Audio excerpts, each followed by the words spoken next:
जाना था कि भारतीय वैदिक शिक्षा पद्धति क्या है, भारतीय ज्ञान परंपरा क्या है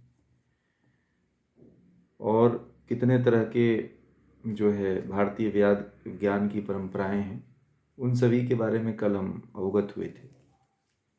अभी बहुत सी ज्ञान की परंपराएं हैं, उसमें से एक छोटे रूप में हम आप लोगों के सामने रखे थे। आज आज भी बहुत से विषय हैं, उनके बारे में हम आप लोगों के सम्मुख रखते जाएंगे, उनके जो मुख्य मुख्य विषय हैं। तो वैदिक शिक्षा पद्धति का इतिहास क्या है, एक तो एक विषय है। देखिए, भारतीय वैदिक शिक्षा पद्धति का इतिहास जो है वैदिक काल से ही है। ये कोई नया पद्धति नहीं है जो हम लोग ये सोच रहे हैं कि ये जो वैदिक शिक्षा पद्धति है बाद में, बीच में या मध्यकाल में या मध्यकाल से पहले या बाद में ये प्रचलित हुई, ऐसा नहीं है। जब सृष्टि की उत्पत्ति हुई तब जब वेदों की उत्पत्ति हुई, जब सृष्टि की उत्पत्ति हुई उसके बाद वेदों की उत्पत्ति हुई और वेदों में ही ये सारा ज्ञान और सारी शिक्षा पद्धति दी हुई है। ये तब से हमारी शिक्षा पद्धति चली आ रही है।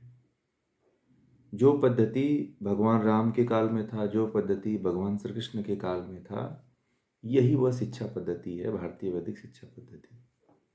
इसमें इसका कोई फाउंडर नहीं है, इसको कोई बनाने वाला नहीं है, क्योंकि इसको माना जाता है कि ईश्वर प्रदत्त, ईश्वर ने वेदों में ये सारी व्यवस्थाएं दे रखी है कि मनुष्य का जीवन कैसा रहेगा, मनुष्य किस तरह का जीवन जिएगा, किस तरह का उसका रहन सहन रहेगा, किस तरह उसका खान पान रहेगा, उसकी सामाजिकता कैसी रहेगी, उसकी शिक्षा व्यवस्था कैसी रहेगी। ये सारी चीज़ें जो है वैदिक काल से ही चली आ रही है। इसलिए हमें अपनी वैदिक शिक्षा पद्धति पे बड़ा गर्व होता है। इस तरह की शिक्षा पद्धति जो है हमारे ऋषियों ने, हमारे पूर्वजों ने जो है प्राप्त किया है।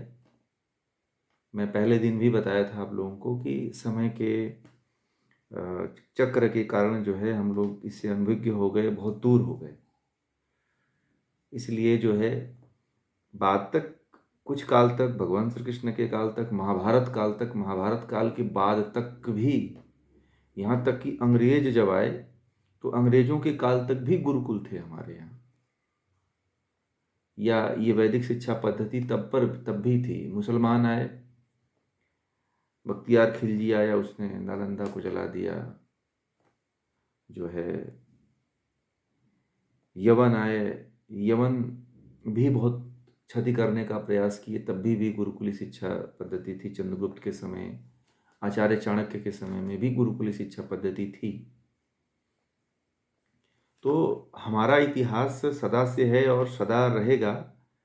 मिटाने की बहुत सी कोशिशें की गई, परंतु फिर भी यह मिटा नहीं है, आज भी जीवित है। क्योंकि जो सत्य है वो सत्य कभी मिटता नहीं है, और जो जिसका उद्देश्य ही विश्व कल्याण की भावना हो, सर्वे भवन्तु सुखिनः सर्वे सन्तु निरामयः सर्वे भद्राणि पश्यन्तु मा कश्चित् भाग् भवेत्। तो जिसका ये संकल्प है वो संस्कृति कभी नष्ट नहीं होती है, वो संस्कृति कभी विनष्ट नहीं होती है। तो ये इतिहास जो है हमारा अनादिकाल से, जब से ये सृष्टि है तब से चला आ रहा है।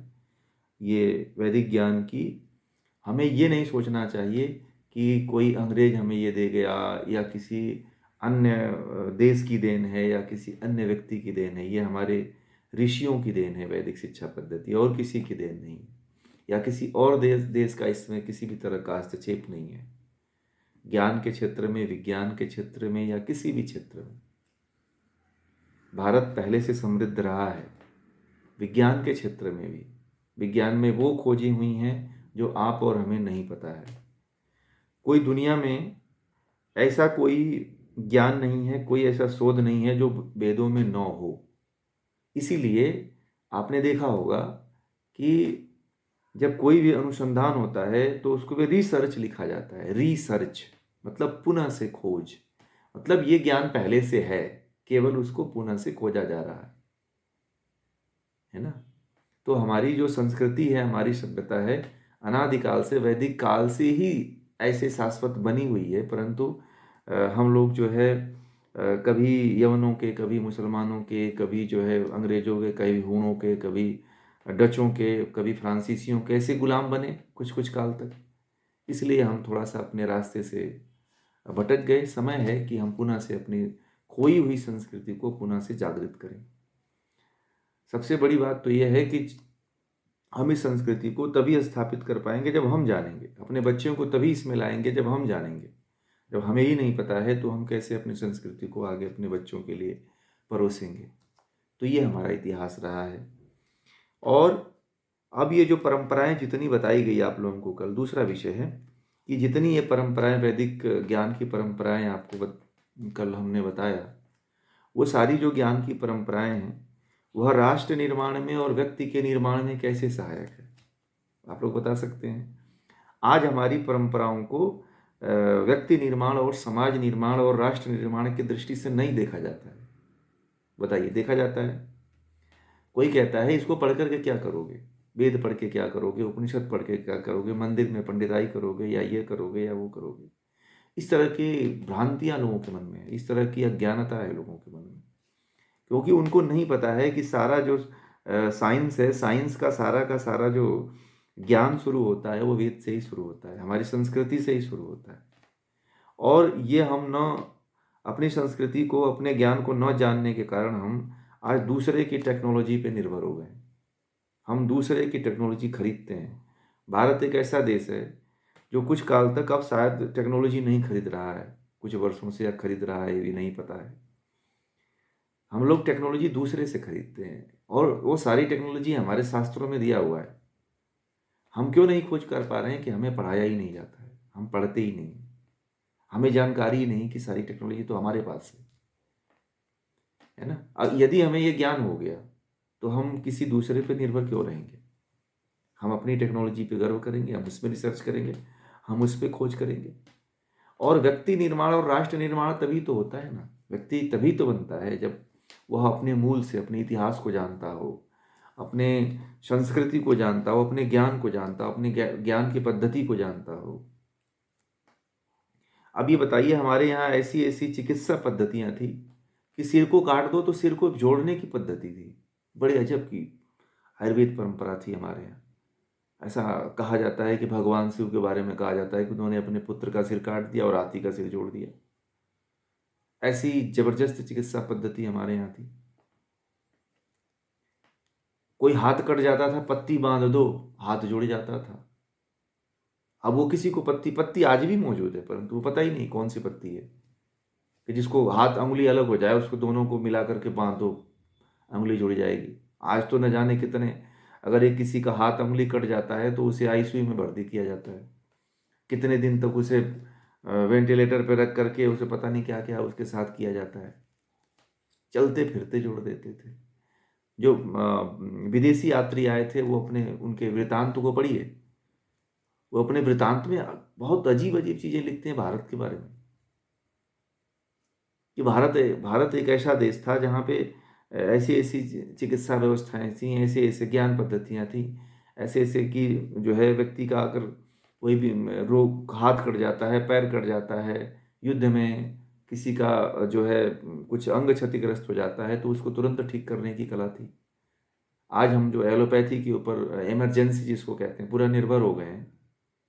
वो हमारे यहाँ इमरजेंसी पद्धति सबसे जो है हाई लेवल की थी, कि युद्ध में लड़ते लड़ते सैनिक यदि तुरंत क्षतिग्रस्त हो जाते थे, तुरंत उनको खड़ा करने की तकनीक थी, खड़ा करने की दवा थी, खड़ा करने की जो है ऐसी पद्धति थी। वो खोज का विषय है, पुनः से रिसर्च करने का विषय है ना। तभी हम व्यक्ति का निर्माण कर पाएंगे।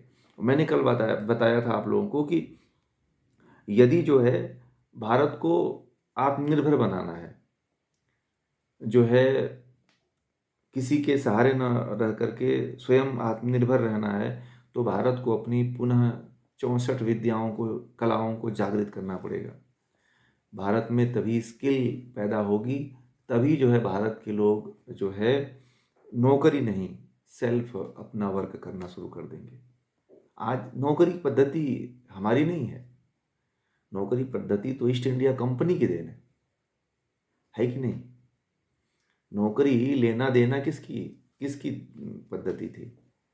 नौकरी जो प्राप्त करना, नौकरी के लिए पढ़ना, नौकरी के लिए पढ़ाई करना, नौकरी के लिए जो है एक सीमित कोर्स को करना, ये तो अंग्रेज ईस्ट इंडिया कंपनी का सिलेबस है ये। हमारा सिलेबस ये नहीं है। हमारा सिलेबस तो स्किल की बात करता है। हमारा सिलेबस तो ये कहता है कि जिस कला में हो उस कला को निखार दो, उस कला को प्राप्त कर लो और कुछ नई चीज का निर्माण कर दो। ये जो है कला थी हमारे यहाँ। जो है हमारे विश्वविद्यालयों में उन 64 कलाओं का प्रैक्टिक प्रयोग होता था, उन 64 कलाओं को पढ़ाया जाता था। देश विदेश से लोग आते थे सीखने के लिए। अब वो नहीं है, वो उसका लुप्त प्राय हो गया। किसी यूनिवर्सिटी में नहीं पढ़ाया जाता है। भाषाएं पढ़ाई जाती हैं, ठीक है, और जो चीज़ें हैं छोटी छोटी चीज़ें पढ़ाई जाती हैं, बहुत गहनतम रूप में वो चीज़ नहीं है।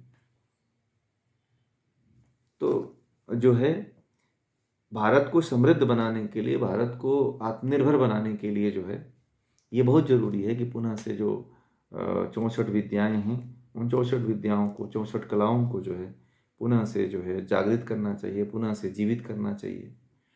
आज हर कला जो है दम तोड़ रही है। आप देखो जो है हमारे देश से बहुत सी ऐसी ऐसी कलाएं थी, बहुत सी ऐसी चिकित्सा पद्धतियां थी जो नष्ट हो गई, नहीं है। उनको पुनः से स्थापित करने की आवश्यकता है, पुनः से उन्हें जीवित करने की आवश्यकता है। तो अगर स्थापित हो जाती है तो किसी को नौकरी की आवश्यकता नहीं करनी पड़ेगी। आप लोगों को पता है चांडाल जानते हैं किसको बोलते हैं? चांडाल पता है किसको बोलते हैं? बताइए, आप लोगों में से किसी को पता है चांडाल क्या होता है? हाँ, जो शमशान में रहता है।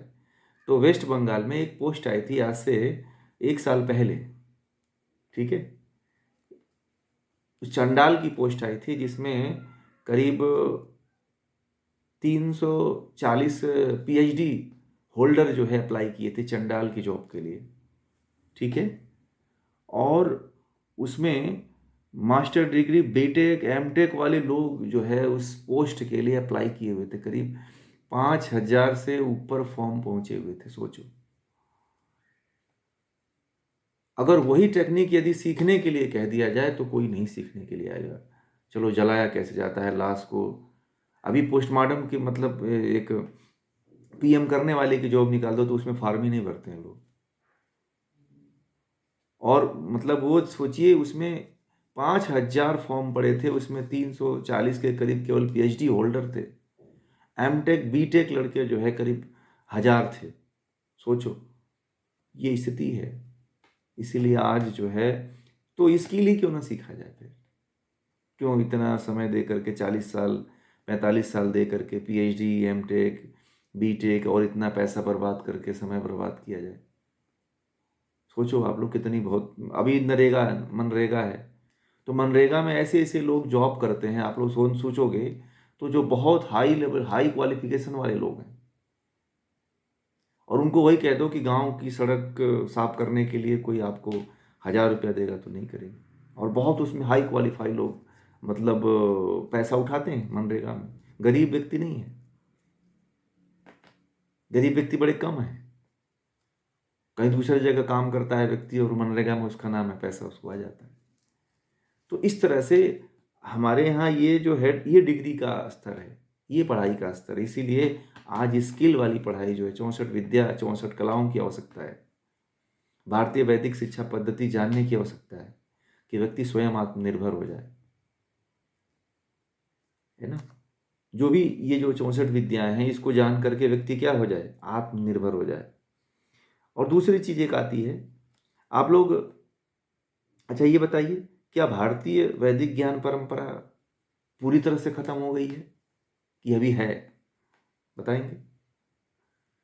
भारतीय ज्ञान परंपरा अभी है कि खत्म हो गई पूरी तरह से?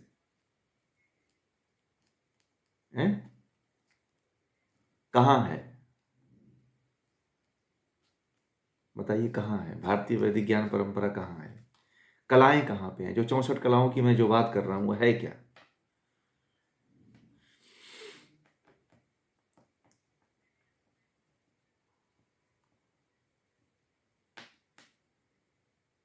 हम्म, हम्म,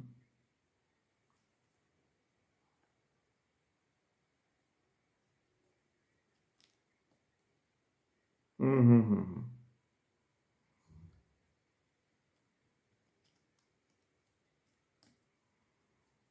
जी,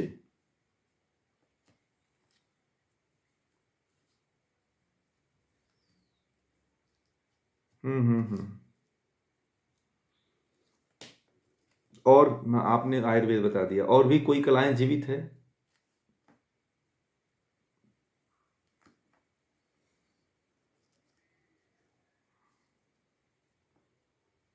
हम्म, परंतु उस लेने वाले कितने हैं? भारतीय ज्ञान पद्धति को लेने वाले कितने लोग नहीं है?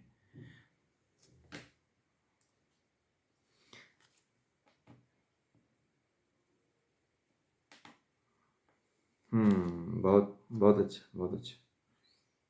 क्लासिकल संगीत, हाँ हाँ।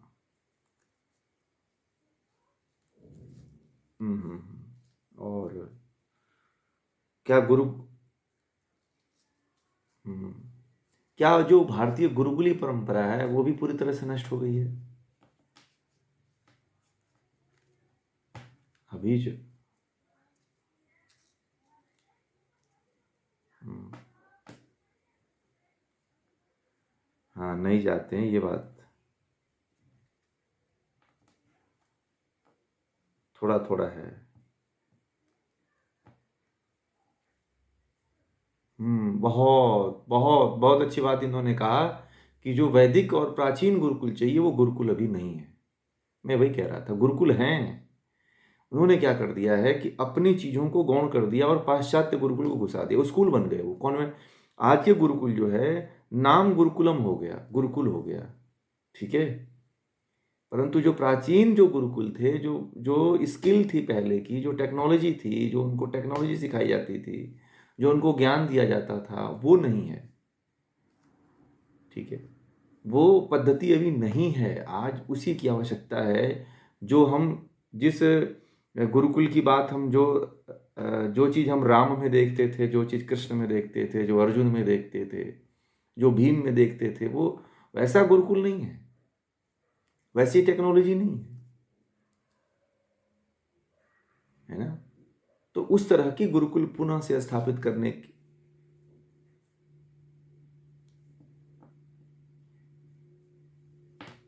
हाँ वो बात आपने सही कहा कि सबसे बड़ी बात है कि उसको ही नहीं पता है तो वो कैसे सिखाएगा। तो सबसे बड़ी बात क्या होती है कि जब तक हम लोग जानेंगे नहीं कि भारतीय ज्ञान पद्धति क्या है, पूरी तरह से नहीं जानेंगे, तब तक हम जो है भारतीय गुरुकुली पद्धति को नहीं पूरी तरह से ला सकते हैं। जब हम पूरा शास्त्रों को जानेंगे, पूरा जब हम अपने ग्रंथों को पढ़ेंगे, तब हम पूरी तरह से गुरुकुली पद्धति को ला सकते हैं, अन्यथा नहीं ला पाएंगे। कोई भी कुछ आकर के आपके भीतर इम्प्लीमेंट करके चला जाएगा। आप लोगों को पता है कि जो भारतीय वेद है, उपनिषद है, दर्शन है, या जितने भी ग्रंथ हैं, उनमें पता है आप लोगों को कितनी मिलावट है? आप लोग क्या, अभी आप लोगों के सामने वेद रख, जो कुछ ऐसे लेखकों के वेद हैं, ये उपनिषद हैं, और भी बहुत से ग्रंथ हैं, है ना। जिन ग्रंथों को यदि रख दिया जाए तो आप नहीं समझ पाओगे कि ये हमारे वास्तविक ग्रंथ हैं कि मिलावट वाले ग्रंथ हैं। क्यों? हम लोग इसलिए नहीं पकड़ पाते हैं कि हम पढ़ते ही नहीं हैं। एक जो है मैक्स मुलर आया, मैक्स मुलर का नाम सुना है आप लोगों ने?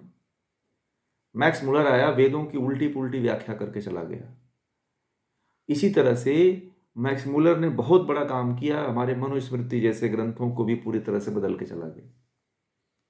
और उसने एक ही ग्रंथों के को नहीं बदला है। जैसे कल एक लोगों ने पूछा था ना, एकलव्य की बात पूछा था आप लोगों ने, ठीक है।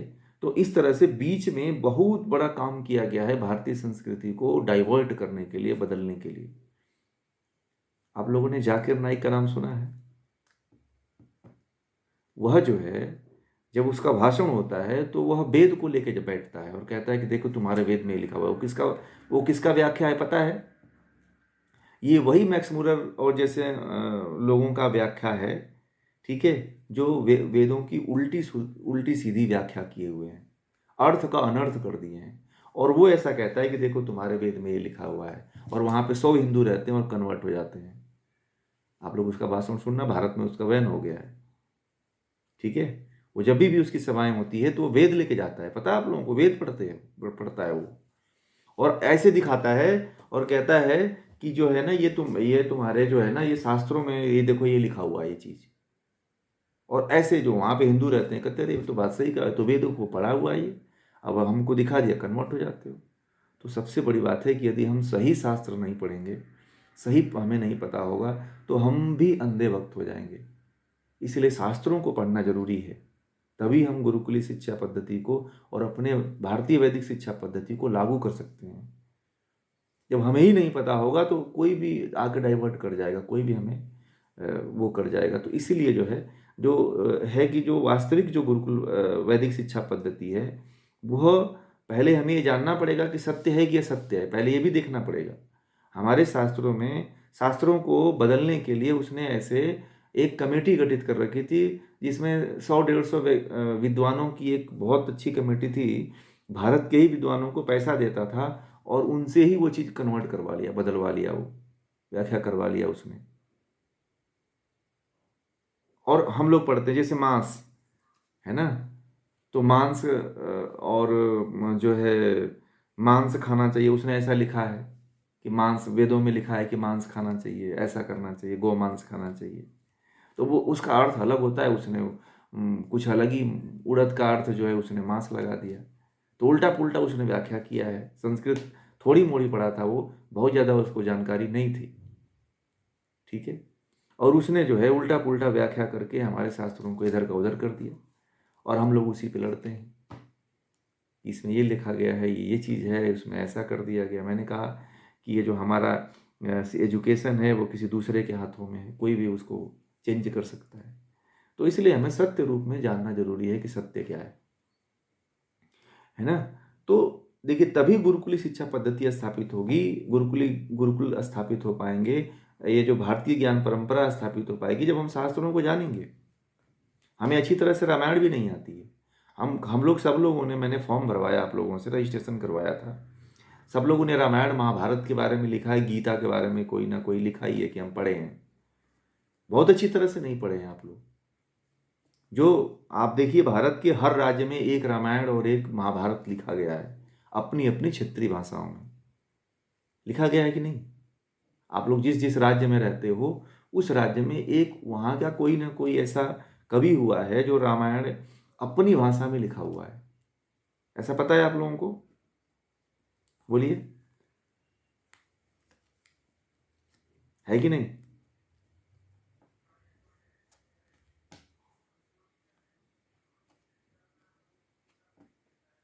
हाँ, हाँ, उसी को पढ़ते रहते हैं। हमें जो है उसका जो मूल रामायण कहते हैं वाल्मीकि रामायण है।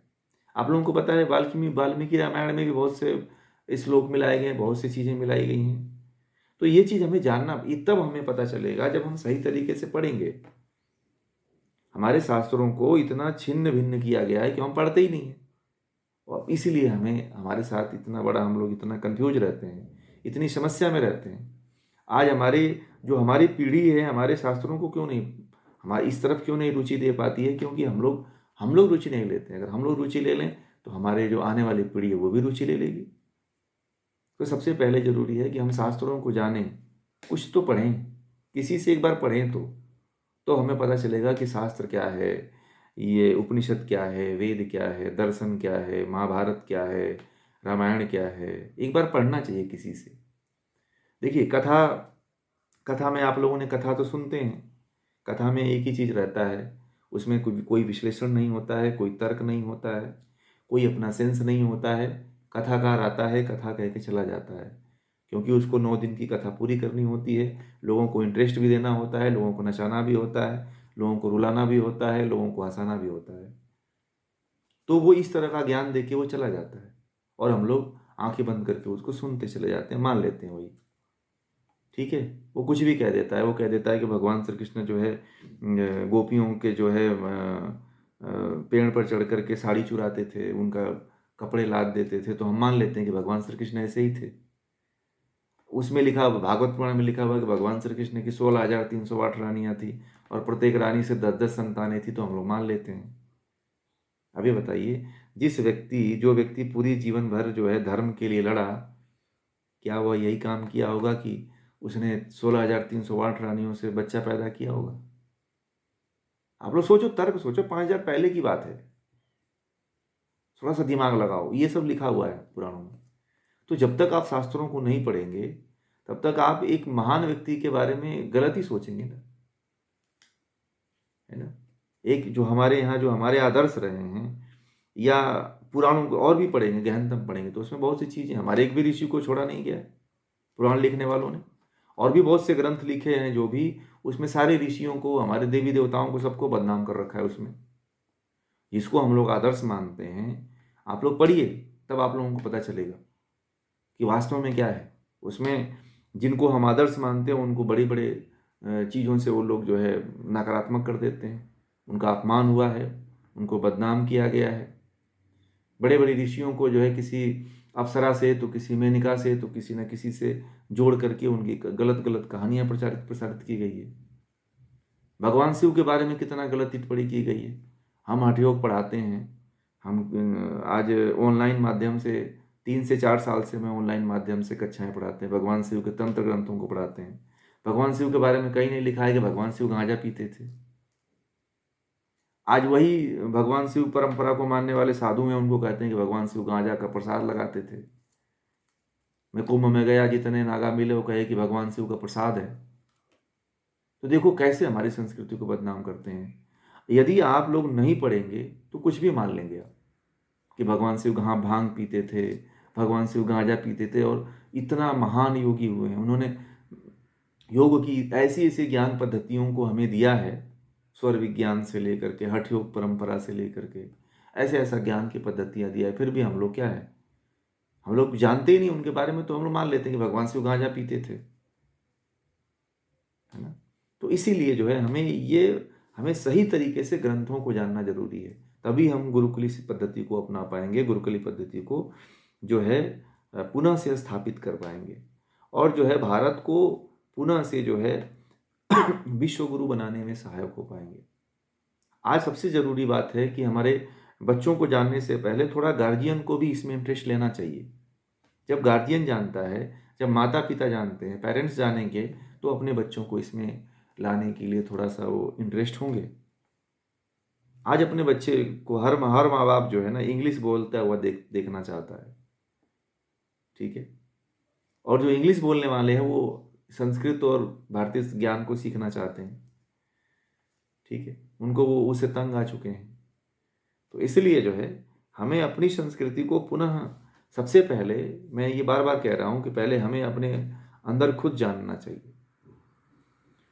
और देखिए, ये जो हमने कल बताया, अब एक विषय एक और हमने इसमें है कि विकसित भारत बनाने में भारतीय ज्ञान परंपराओं का क्या योगदान है, क्या योगदान है, या होगा कि नहीं होगा। होगा। आज देखिए, मेडिकल जो है, योग, आयुर्वेद, है ना, गणित, ज्योतिष, अर्थशास्त्र, जो है संगीत, नृत्य, इन सभी परंपराओं को पश्चिम के यानी कि अन्य देश वाले भी इसको अपनाने के लिए पीछे लगे हुए हैं। संस्कृति के रूप में वहाँ पे भी ये सब चल रहा है। वो लोग भी सीखने के लिए इसमें तत्पर हो रहे हैं, वो लोग भी जानने के लिए तत्पर हो रहे हैं। इसीलिए राष्ट्र के निर्माण के लिए तो बहुत बड़ा मील का पत्थर साबित होगा ही ये भारतीय ज्ञान परंपरा, है ना। विश्व को भी निर्माण करने में इसकी बहुत बड़ी महती भूमिका होगी। इसलिए जो है भारतीय ज्ञान परंपरा को हल्के में मत लीजिएगा। ये हमारे लिए एक बहुत बड़ी मिसाल है, रीढ़ की हड्डी है, जिस पे हमारा पूरा जीवन टिका होगा, पूरा आधार है ये। तो इसलिए आप लोग इसको जो है जान करके अपने परिवार में, अपने समाज में, अपने बच्चों को राष्ट्र के उत्थान में अपना बहुत बड़ा योगदान देने का प्रयास करिए। और इसके लिए तत्पर हो जाइए कि हमें ये पहले तो खुद जानना है। जब हम स्वयं जानेंगे तभी दूसरे को कुछ बता पाएंगे, समझा पाएंगे। जब हम खुद जानेंगे तो हम दूसरे के परिवार को खड़ा कर पाएंगे। जब हम अपने परिवार को बताएंगे तो हमारा परिवार किसी दूसरे परिवार को खड़ा कर पाएगा। इसलिए जो है आज की जो भारतीय शिक्षा व्यवस्था है उसमें भारतीय ज्ञान परंपरा की बहुत बड़ी आवश्यकता है। आज शिक्षा पद्धति में इसकी बहुत बड़ी आवश्यकता है।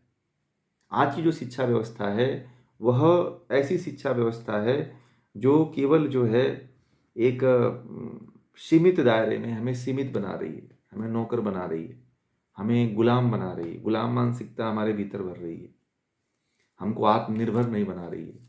इसलिए भारतीय ज्ञान परंपरा एक ऐसी ज्ञान परंपरा है, यदि हम उसको जान जाते हैं तो हमें भारतीय होने पे क्या होगा, गर्व होगा। भारतीय होने का एहसास होगा कि हम भारतीय हैं।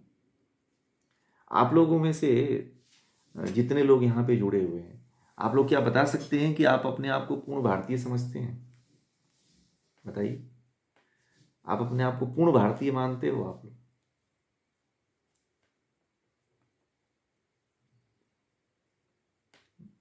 नहीं ना?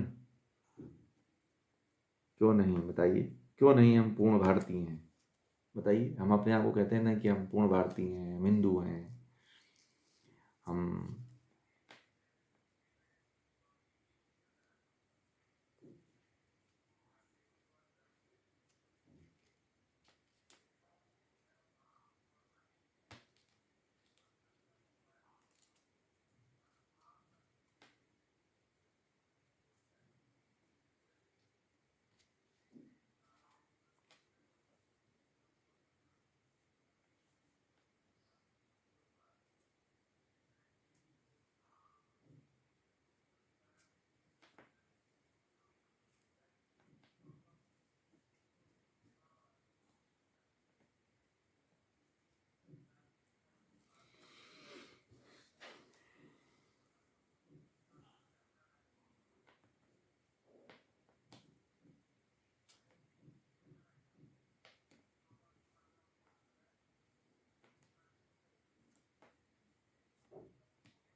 हम्म।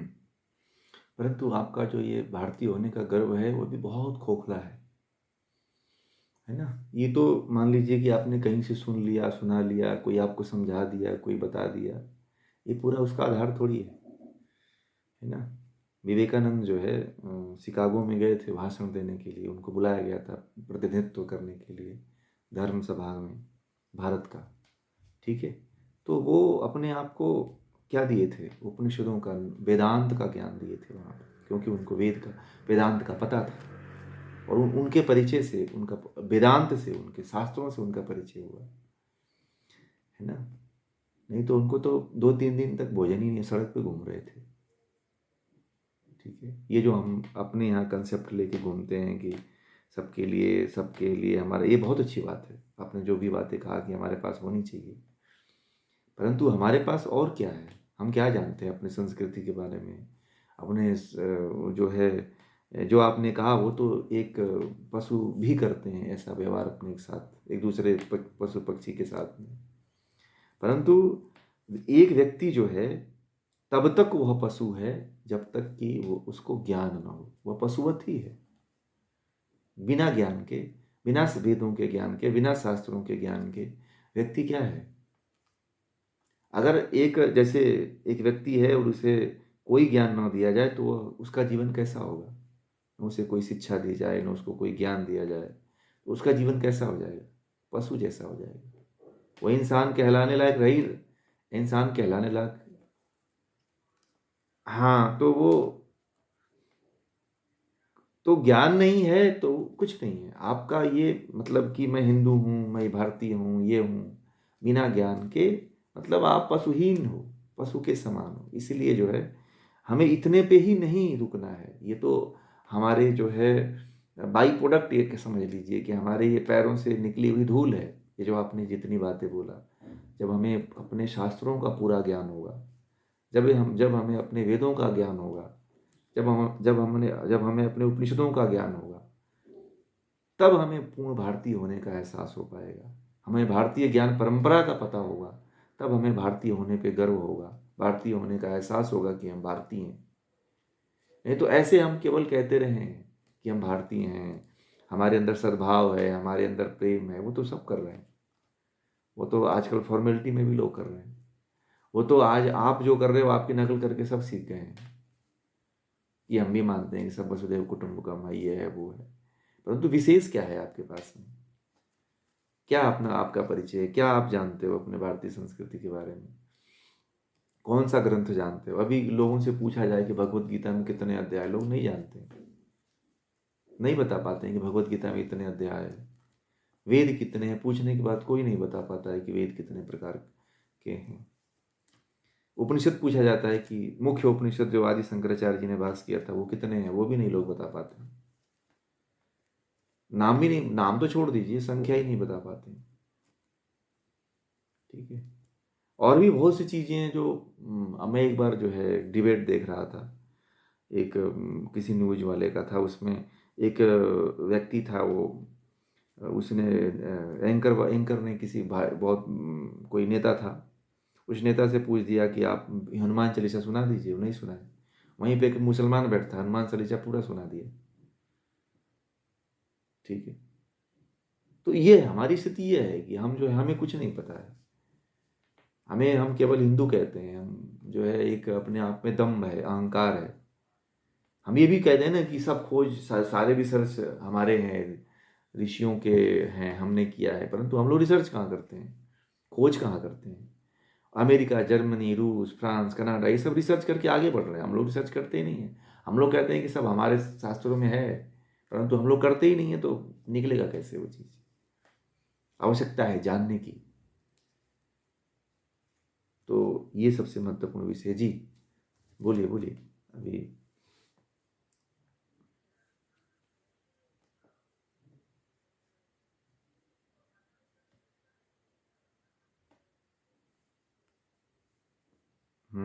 बहुत अच्छा। देखिए, ये बात किसी को नहीं पता है, फिर भी हमने जो है एक व्यवस्था बना रखी है सानिध्यम योग के माध्यम से, जहाँ पे एक अच्छा प्लेटफॉर्म हमने बनाया हुआ है कि कोई भी व्यक्ति ऑनलाइन माध्यम से अपने घर पे रह करके ये सारा ज्ञान ले सकता है। और हमारे साथ में बहुत से लोग जुड़ करके पढ़ रहे हैं इसको, वे उपनिषदों को, दर्शनों को, हठ योग के ग्रंथों को, और बहुत से चीज़ें जान रहे हैं वो। तो ऐसे अगर करें तो लोग जानने का प्रयास कर सकते हैं, और हम इसको बहुत बड़े स्तर पे कार्य करना चाहते हैं कि हर व्यक्ति तक ये ज्ञान पहुँचे, शास्त्र पहुँचे, रामायण महाभारत का ज्ञान वास्तविक लोगों तक पहुँचे कि क्या है वास्तविक, है ना? तो ये सारी चीज़ें हैं। और अब थोड़ा सा एक कुछ और विषय रह गए हैं। अ,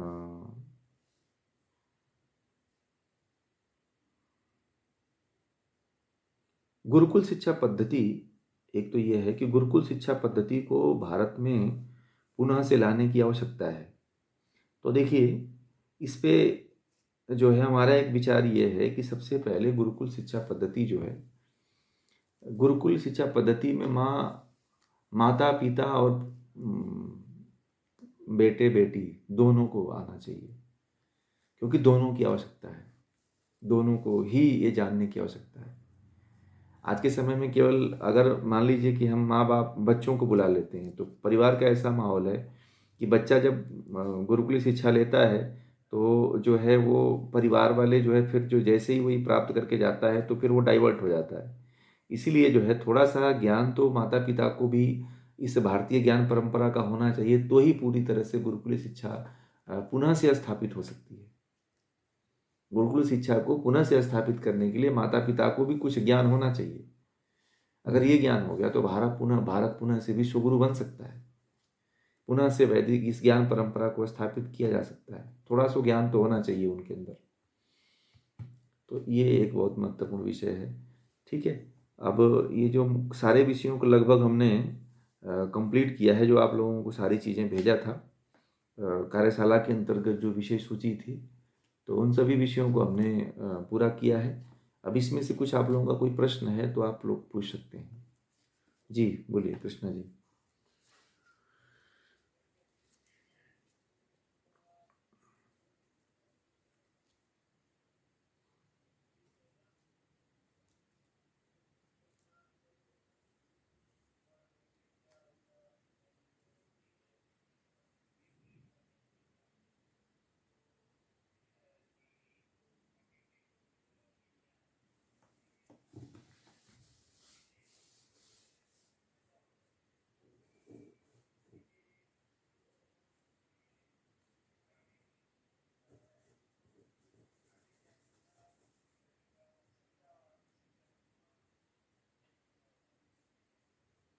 बहुत अच्छा।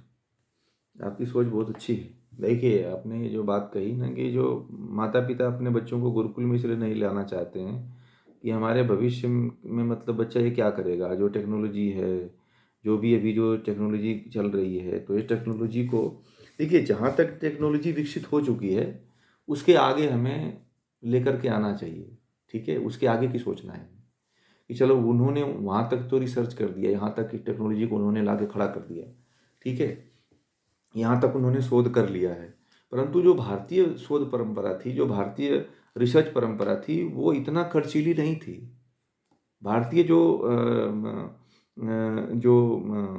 गुरुकुली पद्धति के द्वारा जो वायुयान बनाए जाते थे या यंत्र बनाए जाते थे या जो भी चीज़ें निर्माण निर्माण की जाती थीं, उसमें प्रकृति का दोहन नहीं था, संसार का नाश नहीं था उससे। तो हमें इस तरह के जो है आज जो है एक-एक मंत्रों पे हमें रिसर्च की आवश्यकता है। जर्मनी ये कर रहा है, अमेरिका भी कर रहा है, चोरी-चोरी, छिपे-छिपे चाइना कर रहा है और इसको अपने-अपने माध्यम से वो लोग लेकर के आ रहे हैं इसको, है ना? तो जब हम भी यदि एक भारतीय व्यक्ति जब अपने शास्त्रों को पढ़ेगा ना, अब देखिए चंद्रयान अमेरिका के लिए बहुत महँगा होता है या मंगलयान अमेरिका के लिए बहुत महँगा होता है। परंतु जब वही भारतीय कोई मंगलयान या चंद्रयान की जो है प्रोजेक्ट बनाता है तो उसे आधे दाम पे या क्या उसे 25% पे बना देता है कि नहीं? इस बात को आप लोग मान रहे हैं ना? तो यदि वही टेक्नोलॉजी जो है गुरुकुलों में भी सिखाई जानी शुरू हो जानी चाहिए और उसके साथ-साथ में जो ये मंत्र हैं, वेदों के मंत्र की जो टेक्नोलॉजी है, उसके ऊपर भी यदि रिसर्च करना गुरुकुलों में ही सिखाना शुरू कर दिया जाए, तो वहाँ से भी ये बहुत बड़ी ज्ञान के विद्वान और वैज्ञानिक निकल सकते हैं। पुनः से जो है नई सोच कर सकते हैं क्योंकि उनको अपनी शिक्षा मिले अपना अपना भाषा मिलेगी, अपनी क्षेत्रीय भाषा मिलेगी तो उनको समझ करके, पढ़ करके उसमें उनको शोध करना आसान हो जाएगा, चाहे विज्ञान का कोई भी विषय हो। अब मैंने आप लोगों को बताया था कि वायुयान जो है भगवान राम के काल में हर व्यक्ति के पास होता था, पर्सनल वायुयान हुआ करते थे हर व्यक्ति के पास में। कि जिससे अब वह एरोप्लेन हुआ करते थे कि उड़ करके एक स्थान से दूसरे स्थान पर जाया करते थे। आज तो जो है इतना ट्रैफिक है वायु मार्ग, पहले इतना प्रदूषित नहीं था, वायु मार्ग भी प्रदूषित हो रहा है, उसमें भी बहुत ज़्यादा प्रदूषण फैल रहा है। तो आज का जो एरोप्लेन या वायुयान पद्धति है वो पूरी तरह से प्रदूषित है और समाज को नष्ट करने वाली पद्धति है। तो वो भारतीय ही खोज सकता है और वेदों में वो चीज़ हैं। और जब तक हम लोग उसको पढ़ेंगे, उस पे रिसर्च करेंगे तो उसके आगे हम लोग खोज कर सकते हैं और ऐसा किया जा सकता है। क्योंकि ये एक आवश्यकता है, सबसे बड़ी बात है कि अब देखिए जो हम लोग टेक्नोलॉजी पढ़ते हैं, उस टेक्नोलॉजी को एक भारतीय पढ़ने में उसको अंग्रेजी समझने में ही बहुत समय लग जाता है। एक भारतीय अपनी क्षेत्रीय भाषा में जैसे कन्नड़ है, गुजराती है, हिंदी है, मलयालम है, तेलुगु है ना? पहाड़ी है, जो भी भाषाएँ हैं, उन भाषाओं में यदि ज्ञान दिया जाए या संस्कृत के रूप में दिया जाए, तो कोई भी बच्चा है वो अपनी टेक्नोलॉजी में उस चीज़ को विकसित कर लेगा। आज भारत के छोटे-छोटे बच्चे जो है मतलब पानी से स्कूटर चला रहे हैं, पानी से जो है मोटरसाइकिल चला रहे हैं। वीडियो मैंने बहुत से देखे, है ना? कोई गोबर से चला रहा है, बाइक चला रहा है। एक बोतल गोबर से भर कर के उसके गैस से जो है बाइक चला रहे हैं। तो भारत के इसमें छोटे-छोटे बच्चे आजकल रिसर्च कर रहे हैं, है ना? तो ये जितनी सुविधाएं, मतलब अगर देखिए किसी भी व्यवस्था को आगे बढ़ाने के लिए अगर सरकार कुछ हेल्प करती है तो वो व्यवस्था आगे बढ़ सकती है। पहले के समय में राजा लोग कुछ अनुदान दिया करते थे, है ना, तो गुरुकुलों आदि को, तो इससे वो व्यवस्था आगे बढ़ती थी। आज के समय में गुरुकुल को कोई पूछता ही नहीं, है ना। पुनः से अगर भारतीय ज्ञान परंपरा और हर व्यक्ति यदि ये ठान ले कि हमें इसी में शोध करना है, हमें इसी में आगे बढ़ना है, हमें इसी में रिसर्च करना है। आप ही बताओ, हमारे देश के जो ग्रह नक्षत्र तारों के जो उस समय के वैज्ञानिक थे, है ना, भास्कराचार्य से लेकर के और भी न जाने आर्यभट्ट से लेकर के कितने ज्योतिष के वैज्ञानिक थे, उसमें से सभी विद्वानों के पास कोई यंत्र था क्या? कोई बहुत बड़ा यंत्र तो मुझे नहीं लगता है, परंतु न जाने कौन सी वो टेक्निक थी जिस टेक्निक के माध्यम से वो लोग ग्रह नक्षत्र तारों की गति को माप लेते थे। अभी हम लोग कुछ दिन पहले जो है छांदोग्य उपनिषद में पढ़े थे कि वो सूर्य में जो है ओम की उद्गीत की ध्वनि आती है। तो पहले ही ऋषियों ने लिख दिया है कि सूर्य की जो सूर्य में जो है, जो सूर्य का गोला दिखाई देता है, उसमें जो है उद्गीत मतलब ओम की ध्वनि सुनाई देती है। तो ये बताइए कौन सी टेक्निक थी? ये बातें जो है आज के वैज्ञानिक, कुछ साल पहले आप लोगों ने सुना होगा कि वैज्ञानिकों ने जो है सूर्य के जो गैसेज हैं उसमें ओम की ध्वनि रिकॉर्डिंग की है। और यही बातें हमारे छांदोग्य उपनिषद में बहुत पहले ऋषियों ने लिख दिया है कि ओम में जो है सूर्य की जो है गैसेज हैं, रोशनी है, उसमें ओम की उद्गीत की ध्वनि चलती रहती है, 24 घंटा लगातार अनवरत चलती रहती है। तो अभी बताइए ये चीज़ जो है, अब अगर आप पढ़ेंगे तो इस चीज़ को तुरंत आप बता देंगे। और वो कौन सी टेक्नोलॉजी रही होगी जिसके द्वारा वो ऋषि लोग नापे होंगे और सुने होंगे। तो हमें वो चीज़ खोजने की आवश्यकता है। पश्चिम वाले तो उसको पढ़ते हैं परंतु वो नहीं इसको समझ पाते हैं, उतना अर्थ नहीं निकाल पाते हैं, तो वो लोग जो है उल्टा पुल्टा खोज कर देते हैं कुछ ना कुछ। तो ज़रूरी है कि जब हम अपनी चीज़ को जानेंगे तो हम भी कुछ नई टेक्नोलॉजी खोज सकते हैं। भारत के जितने लोग हैं वो लोग देखना, उन लोगों का जो रिसर्च होता है या जो शोध होता है बड़ा खर्चीला नहीं होता है, प्रदूषित नहीं होता है, ज़्यादा समाज को हानि या नुकसान पहुंचाने वाला कोई रिसर्च या खोज नहीं होता है। तो भारत को पुनः से इस तरह से बनाया जा सकता है। 64 कलाओं में जो है सोना बनाना, मिट्टी से सोना निकालना, हीरे निकालना, तलवार बनाना, और जो है तरह तरह की विद्याएं, उसको उसको मैं बताऊंगा अगले लेवल में कौन कौन सी विद्याएं 64 थी। जो फर्स्ट लेवल है उसमें 64 विद्याओं का पूरा जो है एक एक विद्या के बारे में बताएंगे कि वो कौन कौन सी विद्याएं हैं। उस विद्या को अगर व्यक्ति जान ले तो वह खुद स्वतः सेल्फ अपना रोजगार खड़ा कर सकता है, कहीं जाने की आवश्यकता ही नहीं, क्योंकि चाइना का हर व्यक्ति जो है कुछ ना कुछ रोजगार कर रहा है। तो चाइना को पता है हमारे हमारे विषयों के बारे में, हमारे शास्त्रों के बारे में, परंतु हमें नहीं पता है। हम लोग पढ़ते ही नहीं है, हमारी रुचि ही नहीं इसमें होती है ना। तो ये सारी बातें ठीक है। और बताइए, और कोई प्रश्न है इसमें?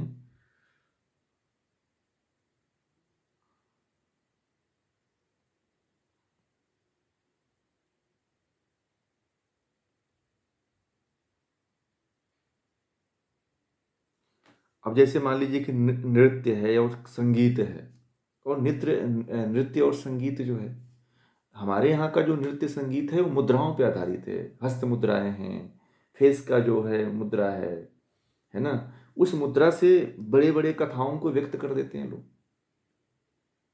पूरे रामायण को व्यक्त कर देते हैं। एक छोटे से 10 मिनट के जो है नृत्य में जो है सारी कलाएं प्रदर्शित हो जाती हैं। वो कितनी अद्भुत कला थी और है ना। कथक है, भारतनाट्यम है, बहुत सी ऐसी कलाएं हैं, संगीत कलाएं, नृत्य कलाएं हैं, इसमें देखिए उसमें हाथ की भाव भंगिमाओं के द्वारा जो है पूरी चीज को व्यक्त कर देते हैं।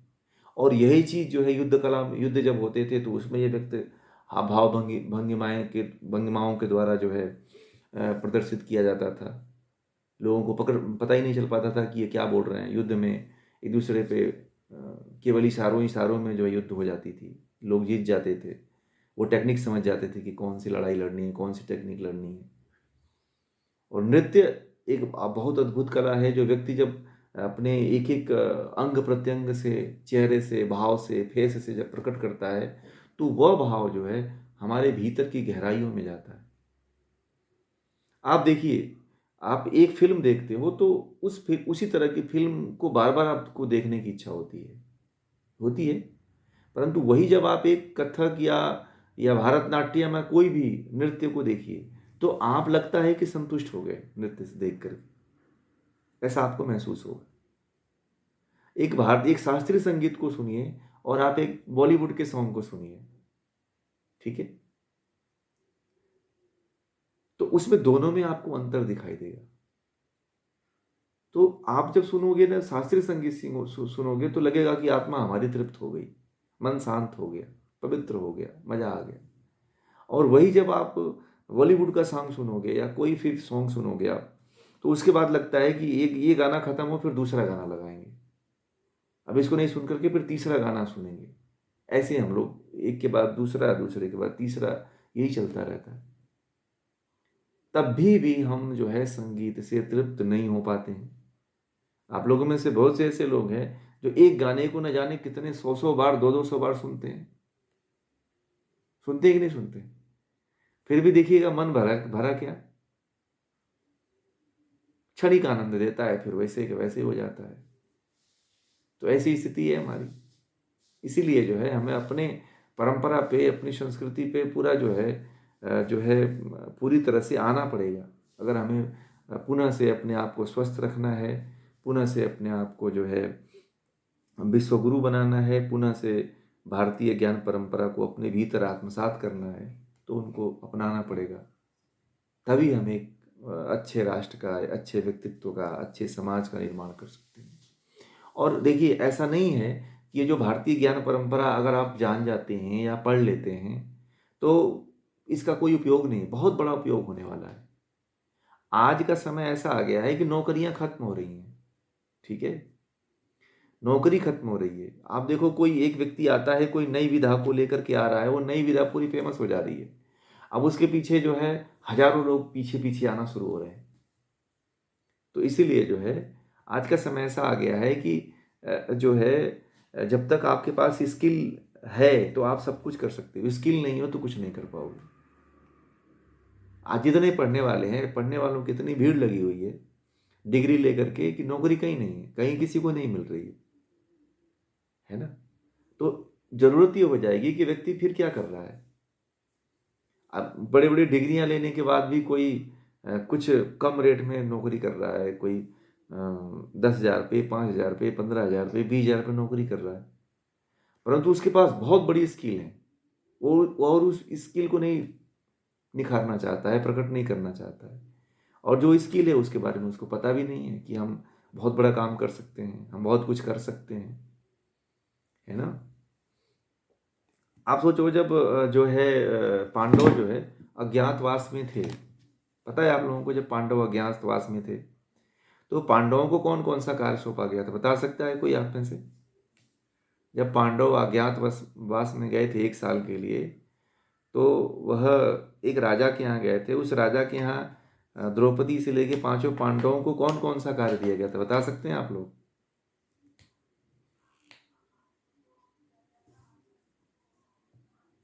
हुँ,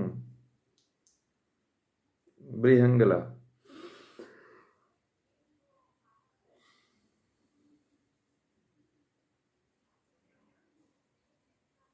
हुँ, हाँ, घोड़े का देखभाल करने के लिए। हाँ, और हो गया वो युधिष्ठिर।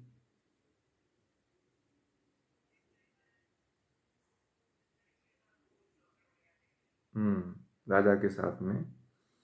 तो इस तरह से देखिए उनको एक-एक कार्य सौंपा गया था। उस कार्य में देखिए वो कितने महारत हासिल कर लिए थे वो लोग और उस कार्य के द्वारा कितनी ऊँचाइयों को प्राप्त कर लिए थे। परंतु ये यदि हमें काम दे दिया जाए तो हम नहीं कर पाते हैं। हम हर कार्य को छोटी दृष्टि से देखते हैं। भगवान श्री कृष्ण को क्या बनाया गया था? सूत बनाया गया था। सूत, सूत का मतलब समझते हैं क्या होता है? हुँ? कर्ण के पिता क्या थे? कर्ण को जो पालन पोषण किए थे वो भी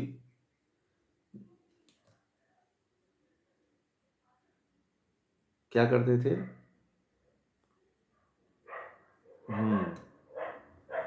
घोड़ों की देखभाल करते थे, रथ भी चलाते थे, है ना, रथ चलाते थे। तो उसको सूत भगवान श्री कृष्ण ने भी ना वही काम किया ना, एक रथी रथ चलाने वाले का कार्य किए, सारथी का काम किए।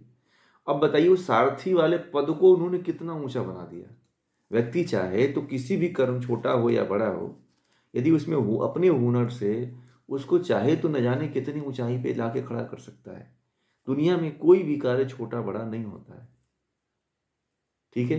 नकुल सहदेव घोड़ा का देखभाल करते थे, भीम खाना बनाते थे, और सबसे अच्छे स्वादिष्ट खाना बनाते थे, और राजा के प्रिय हो गए थे। राजा का भोजन भी अब वही बनाने लगे थे। सोचो, एक सामान्य व्यक्ति का भोजन बनाना और राजा का भोजन बनाना बहुत महत्वपूर्ण बात हो जाती है। तो अपनी कला, अगर व्यक्ति अपनी कला को निखारे तो बहुत कुछ ऊंचाइयों पे जा सकता है, परंतु हमारे भीतर क्या आ जाता? अहंकार आ जाता है। तो ये जो है भारतीय जो वैदिक शिक्षा पद्धति है वो अहंकार को खत्म करती है। वो कहती है अहंकार को खत्म करो। हम लोगों के पास इतनी डिग्रियां हैं आज, इतनी डिग्रियां होने के बाद हम लोग उतना पैसा नहीं कमा पाते हैं जितना एक सब्जी वाला कमा लेता है। बात समझ रहे हैं? एक फेरी वाला जितना पैसा कमा लेता है उतना जो है पीएचडी करने वाला व्यक्ति नहीं कमा पाता है।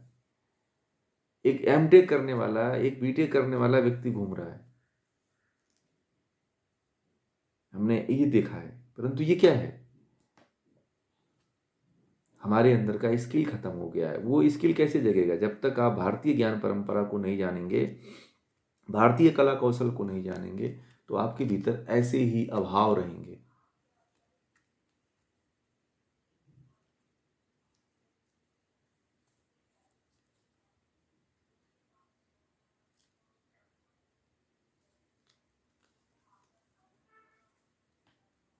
बताइए कितनी बड़ी बात।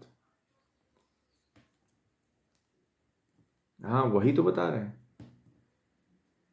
हाँ, तो वो क्या है, वो अपने स्किल पे मतलब आत्म पूरा निर्भर है कि मुझे यही आता है, मुझे खाना बनाना आता है, मुझे झाड़ू लगाना आता है।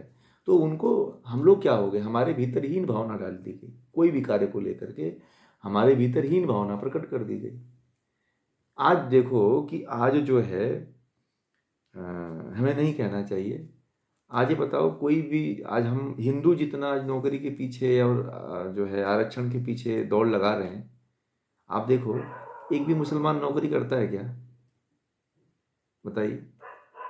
उनकी संख्या बहुत है। नौकरी की मांग करता है क्या? पढ़ाई करते हैं सब क्या? नहीं करते हैं।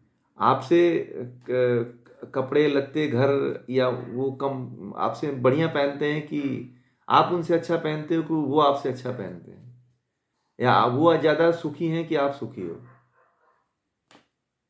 वो सुखी हैं, आप सुखी नहीं हो, दुखी हो। क्यों? क्योंकि वो एक छोटा छोटा मोटा कुछ ना कुछ व्यापार कर रहे हैं।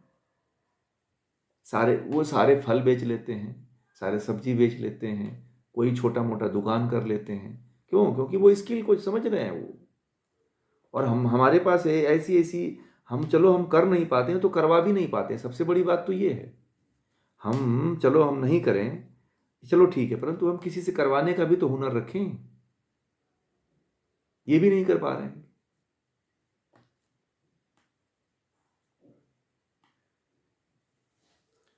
हाँ, एकदम बहुत अच्छी बात कहा आपने, बहुत अच्छी बात। बहुत बहुत बहुत बहुत बहुत अच्छी बात आपने कहा। हम्म।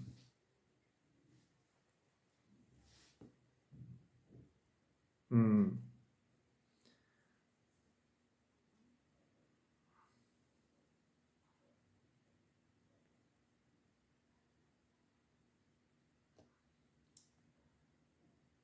एकदम बहुत बड़ी, बहुत अच्छी बात बोला। हम यही तो आपसे वो जानना चाहते थे, आपने प्रकट कर दिया, बहुत अच्छी बात। हाँ।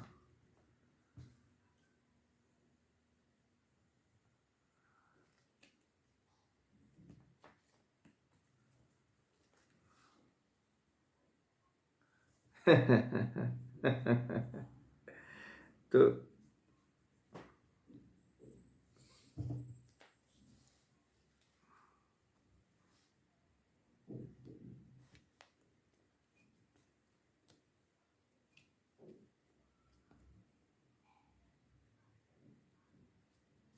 हम्म, देखिए यही चीज इसीलिए जो है ना भारतीय ज्ञान परंपरा जरूरी है। भारतीय ज्ञान परंपरा ये कहती है कि कोई कार्य छोटा नहीं होता है। अगर आप भारतीय जो है इतिहास को देखोगे, महाभारत को देखोगे, रामायण को देखोगे, तो देखो उसमें कोई भी कार्य छोटा था क्या? बताइए। अब जो है द्रौपदी को कौन सा कार्य मिला था? दासी का कार्य मिला था ना। क्या थी वो? दासी थी ना रानी की। रानी की सेवा करती थी, तो उसमें क्या उसको कोई हीनता पैदा हुआ? नहीं। वह सबसे प्रिय दासियों में गिनी जाने लगी। तो कोई भी कार्य को करते हो तो ये भारतीय वैदिक शिक्षा पद्धति है। व्यक्ति जो है अपनी हुनर से उसको बहुत बड़ा बना सकता है। ठीक है ना। और ये जो हीनता की भावना जो लाई है, वह लाई है लॉर्ड मैकाले शिक्षा ने। उसने जो है छोटे वो जो है उसमें राज करने की नीति थी। तो राज करने की नीति में अंग्रेजों ने क्या किया कि उसमें हीन भावना उत्पन्न कर दिया। भारतीयों को के भीतर जो है ऊंच नीच की भावना पैदा कर दिया कि भारत की सोच को उन्होंने बदला है। जितना क्षति अंग्रेजों ने पहुंचाया हमारे हमारे देश को और हमारे संस्कृति को, उतना किसी ने नहीं पहुंचा पाया। उन्होंने हमारे भीतर ऐसा ऊंच नीच की भावना भर दिया कि हम लोग एक छोटा कार्य करने में भी पीछे हटते हैं, डरते हैं, शर्माते हैं कि हम पढ़े लिखे हैं, हम ये करते हैं। और मैं आप लोगों को भी बताया तो, एक नौकरी के नाम पे एक पीएचडी करने वाला व्यक्ति एक जो है चांडाल का फॉर्म भर रहा है। तो क्या करना होता है? कोई मर जाता है तो आग देना पड़ता है और उससे पैसा वसूलना पड़ता है। अगर ये काम कोई आपके गाँव घर में कर ले तो उसे सब लोग मतलब घृणा करने लगते हैं कि अरे तुम यही काम करते हो, मुर्दे को जलाते हो, कितना गंदा काम करते हो। और नौकरी के रूप में करेगा तो उसे घर वाले सम्मान लेंगे कि चलो तो नौकरी कर रहा है। समझ रहे हैं बात को? हैं? कितनी हीन भावना दिखा गई। जैसे मान लीजिए, जब तक दाई जो है गांव में बच्चा पैदा करती थी, तब तक उन दाइयों का कोई सम्मान था? बताइए आप लोग। जो दाइयां गांव में हुआ करती थी, जो घर घर जाकर के बच्चे पैदा किया करती थी, उनका कोई मान सम्मान था? उनके हाथ का कोई खाने में लोग कहते थे कि अरे बच्चा पैदा करवा के आई होगी, इसके हाथ का मत खाना। ऐसे हमारे समाज की दशा है। और वही जो है एक डिग्री लेकर, कागज का टुकड़ा लेकर के एक स्त्री और पुरुष जो है गायनिक बन जा रहा है, तो उसको हम लोग बहुत इज्जत देते हैं कि तो गायनिक है। अरे जो दाई काम करती थी वही आज डॉक्टर के डिग्री लेकर के और एक अपना पद डॉक्टर का टैग लगा करके वही काम वो कर रहे हैं। सोचो कितना बड़ा फर्क हो गया। अब उसको कोई नहीं कहता, हीन भावना से कोई डॉक्टर को नहीं देखता है कि कितना नीच काम करते हैं, कितना गंदगी वाला काम करते हैं। उसको कोई नहीं कहने जाता है, क्योंकि वो उनसे पैसा भी लेता है। और वो फ्री में करती थी, जो गांव में घूम घूम करके दाइयाँ हुआ करती थी, वो कोई पैसा नहीं लिया करती थी। है ऐसा है कि नहीं? बताइए। आप लोग देखे होंगे, जितने आप लोग इसमें से जुड़े हुए हो सकता है कि आप लोग में से बहुत से लोग उस उनके हाथ से पैदा भी हुए हो। है कि नहीं?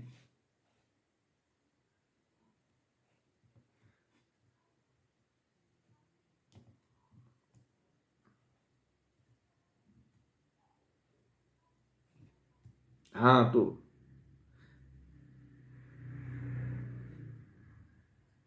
इसीलिए जो है आप लोगों को भारतीय ज्ञान परंपरा जानना बहुत जरूरी है। भारतीय ज्ञान परंपरा को, भारतीय वैदिक शिक्षा को जान जाओगे तो अपनी मूल चीज को पकड़ लोगे। और आज भारत की जो स्थिति है, भारत के युवाओं की स्थिति है, भारत के लोगों की जो स्थिति है, वो नहीं होगी। जो दशा आज भारत की है वो कभी नहीं रही है। भारत जो है, ये मैकाले शिक्षा के कारण, मैकाले पद्धति के कारण, अंग्रेजों के कारण आज भारत का युवा जो है दर दर की ठोकरें खा रहा है। ठीक है।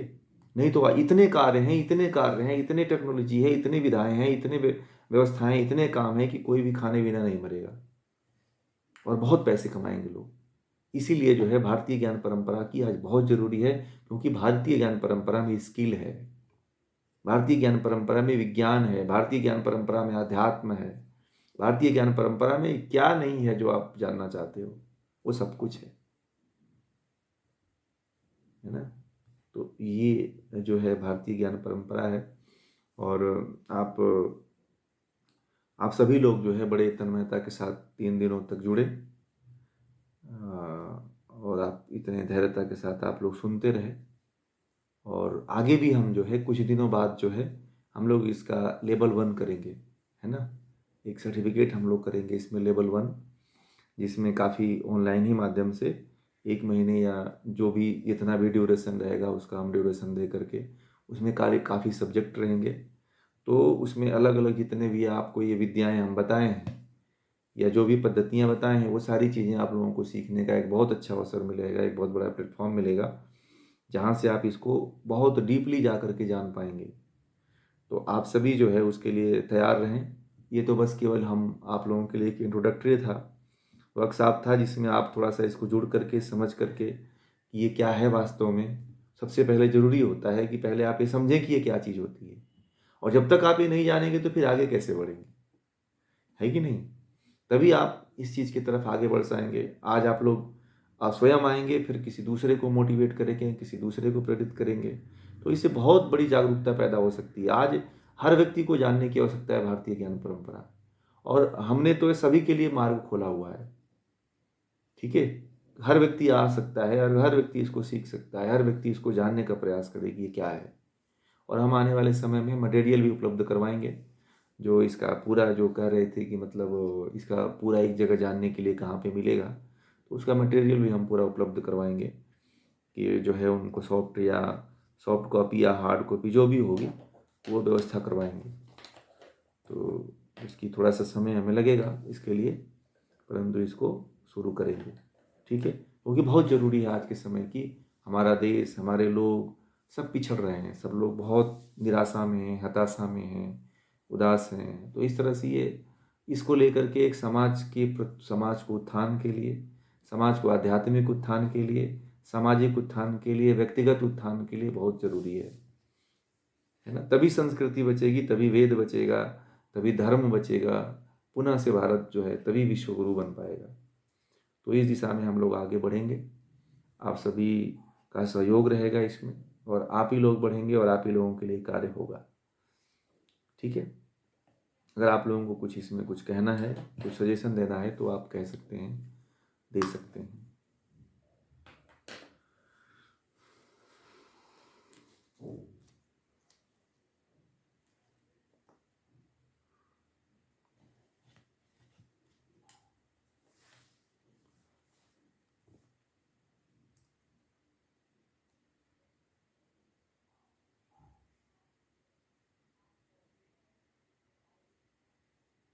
जी, आपकी आवाज़ हमें पूरी सुनाई नहीं दी। हाँ, इसलिए थोड़ा कट रही है, आ रही है, कट रही है, आ रही है थोड़ा।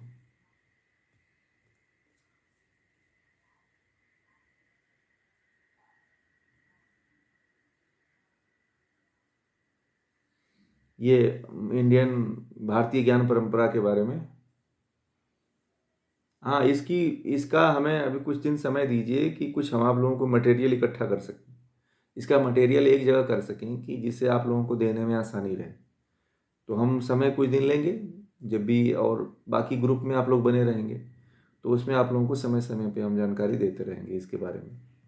ठीक है, या ना बीच में ना हो तो एक बार और हम इसका वेबिनार सेमिनार के टाइप में फिर एक बार और रख देंगे, तो और भी लोग इसमें जुड़ करके फिर और भी थोड़ा सा संख्या इसमें बढ़ जाए, कि जिससे और भी लोगों को ये जानकारियाँ मिल सकें।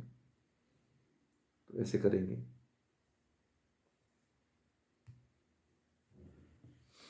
ठीक है, तो आज का ये जो, हाँ बोलिए।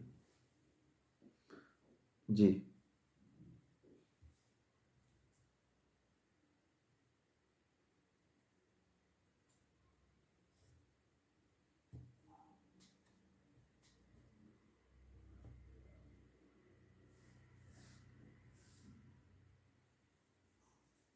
आपको आपको हम तैयार करेंगे।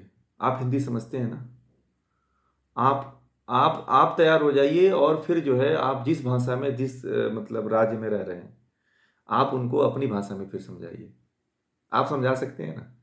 आप उनके आप उनके टीचर बन सकते हैं ना। अपने जितने यहाँ पे लोग जुड़े हुए हैं वो अलग अलग राज्यों से जुड़े हुए हैं। तो हम आपको, आप हिंदी समझते हैं, एक मिनट, आप हिंदी समझते हैं तो आपको हम ये चीज़ें बता देंगे, फिर आप हमारे हमसे जुड़े रहेंगे और आपको जो है हमारे तरफ से निर्देश मिलता रहेगा। आप अपनी भाषा में आप उनको, उनके साथ जो है जुड़ करके, उनको जोड़ करके आप उनको इस तरह से इसके प्रति जागरूक करेंगे। तो जब हम सभी इस तरह से करने का प्रयास करेंगे, क्योंकि यहाँ पे देखिए, अब जो हिंदी है सभी लोग नहीं समझ पा रहे हैं, कन्नड़ में या फिर तमिलनाडु में या अन्य भाषाओं में जो भी हो, तो आप सीख लेंगे, हम आपको ट्रेन करेंगे। अगर आप आते हैं तो हम आपको करेंगे, आपको हम तैयार करेंगे और आप जा कर के ये कार्य करेंगे, क्योंकि आपको वो भाषा आ रही है। ठीक है ना? तो उस भाषा में आप उसको समझाएंगे, क्योंकि सारी क्षेत्रीय भाषाएं ये अपनी ही भाषाएं हैं, कोई अलग भाषा तो है नहीं। तो हमें तो सबके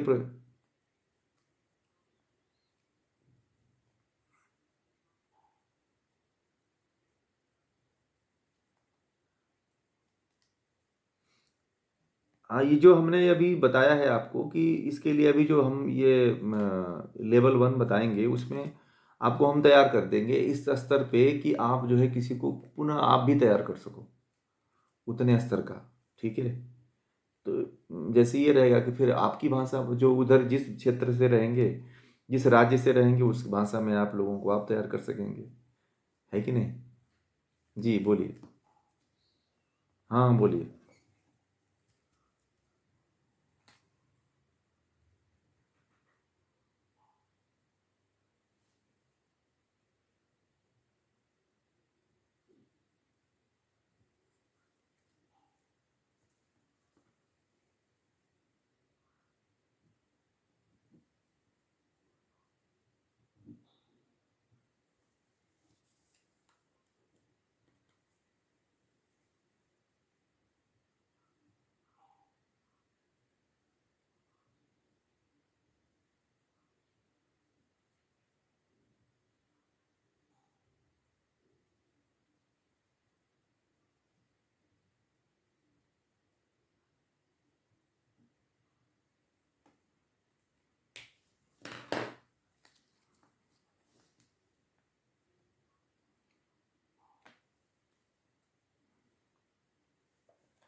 तो ऐसे ही कार्य करेंगे। अब बाकी आपको कुछ दिनों बाद हम इसकी पूरी सूचना जो है ना इस समूह में देंगे, जो इसका लेवल 1 हम करेंगे।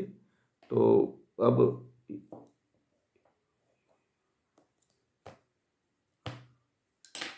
धन्यवाद जी।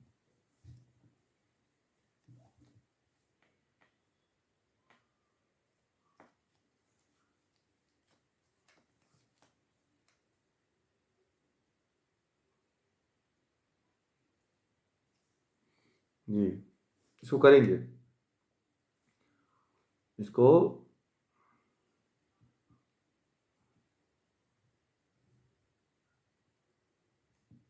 नहीं, इसका हम बताएंगे तो प्रैक्टिकल भी बताएंगे आपको, जो भी चीज़ें हैं, ये जो भी टेक्नोलॉजी है, और इसको पुनः से जो आदिवासी क्षेत्रों में, गांव में जो ये टेक्नोलॉजी छिपी हुई है, उसको ढूंढ करके पुनः से स्थापित करने का प्रयास करेंगे हम लोग, पुनः से। क्यों? जी, ये गुप्त है। देखिए, ये आदिवासी क्षेत्रों में।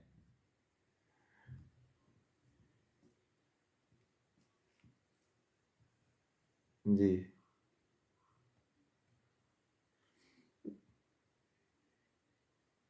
देखिए उसमें क्या है कि वो विद्याएं जो है कहाँ है, आदिवासी क्षेत्रों में है, गांव में है ना? वो विद्याएं आज भी हैं, परंतु हमें वहां तक पहुंचना है, और उस व्यक्ति को अभी वो भी, उसको वो विद्याएं पता है, पुनः से उसी को ला करके, उसी को, उसी से जो है एक परंपरा का पुनः निर्वहन करना है कि आगे उसको, उसका ये क्रम चलता रहे, ये क्रम बढ़ता रहे, और हम ज़्यादा से ज़्यादा लोगों को उसमें जो है ट्रेंड कर पाएँ, लोगों को बता पाएँ, सिखा पाएँ, ये सबसे बड़ा उद्देश्य हमारा रहेगा। तभी जो है भारतीय संस्कृति को, भारतीय ज्ञान परंपरा को प्रैक्टिकल रूप में जो है पुनः से स्थापित किया जा सकता है।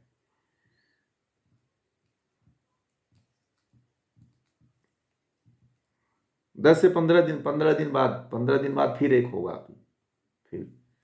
फिर करेंगे बात। हाँ, फिर 15 दिन बाद कुछ हम इकट्ठा कर लेंगे आप लोगों के लिए कुछ मैटर, तो जो देने के लिए आप लोगों को काम आए, है ना। तो फिर उसके बाद से हम मिलते हैं 10-15 दिन बाद। फिर तब तक कक्षाएं हमारी चलती रहती हैं, मेडिटेशन।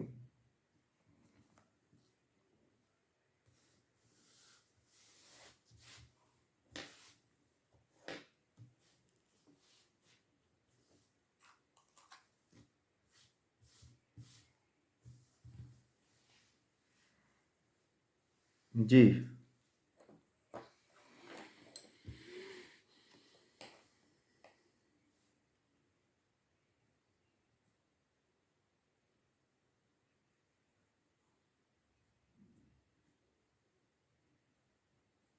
जी, जी। उसमें आप लोग जुड़ सकते हैं। अभी हमारी कक्षाएँ प्रतिदिन जो है पौने 9 से जो है पौने 8:30 से लेकर के और 10 बजे तक चलती रहती हैं। डेली चलती हैं कक्षाएँ हमारी, सांख्य दर्शन की और उपनिषद की कक्षाएँ चलती रहती हैं। तो आप लोग उसमें इंटरेस्टेड होंगे तो आप लोग हमें इन्फॉर्म करेंगे, तो आपको भी एक बार अवसर देंगे उसको जानने के लिए। या आप लोग अगर सुनना चाहते हैं तो उसका हम लिंक भेज देंगे, 1 दिन 2 दिन आप लोग जुड़ करके सुन सकते हैं, है ना। तो आप लोगों को आ, जी, जी, जी, वो करेंगे।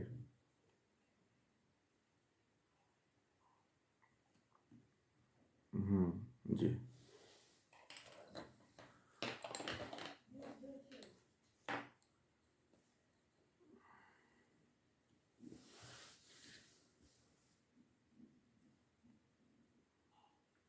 ठीक है, चलिए, बहुत अच्छा लगा आप सभी का, और आप सभी ने इस प्रोग्राम में अपनी सहभागिता दिखाई।